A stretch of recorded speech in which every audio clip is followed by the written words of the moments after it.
My name is Jasmine Blue. I'm an adolescent and family therapist through Woodland Centers. I work in Minnesota. I'm an LICSW and I provide school-linked therapy services in addition to outpatient services. I typically work with ages 5 to 21, depending if they're in the school. I was asked to speak today on protective factors with the clients that I work with.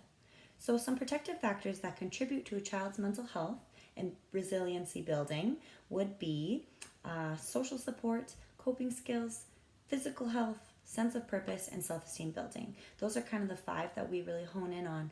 So personally, I offer groups right there in the school and outpatient, but primarily in the school, I offer an LGBTQIA plus group, which is all-inclusive for allies and the members of the LGBT community.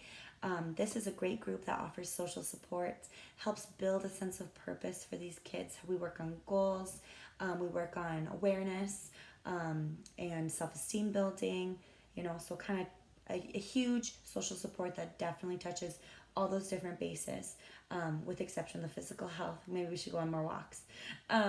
So that is one group that I offer. I also co-facilitate a skills group that I run weekly.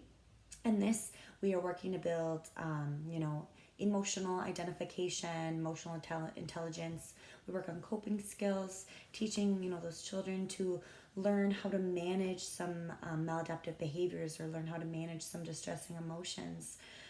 We also work on, self-awareness on how to address and be able to be aware of different maladaptive behaviors that are occurring and how those behaviors influence others. So with this education, these kids are learning not only how to control their emotions, but how to, manage different symptoms, how to make and maintain friendships through social supports.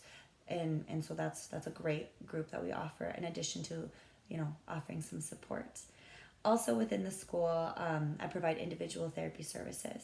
So with this, we work a lot on, sense of purpose. We work towards goals.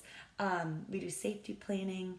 What does a life worth living look like for these kids? So there's a lot of this. With the school, to implement some of this outside of therapy services, they have a lot of psychoeducation around the school. They have an anti-bullying program. They have an open door policy with different counselors and things like that.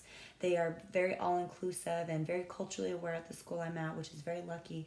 And they provide a lot of different programs and sports and groups. They have different assemblies on different things. They're very, very aware, which is fantastic. So by being able to pull family members into family therapy or just get them inclusive into their treatment or inclusive into their, their schoolwork or their school programs, this is also, providing some social support for these kids, which is huge. And for physical health, they have sports, they have clubs, different things like that of the sort. PE, I know physical education is a big one. So as far as protective factors, those are the 5 that I hone in on, and I stand by. They build resiliency and they help me do my job. So thank you very much.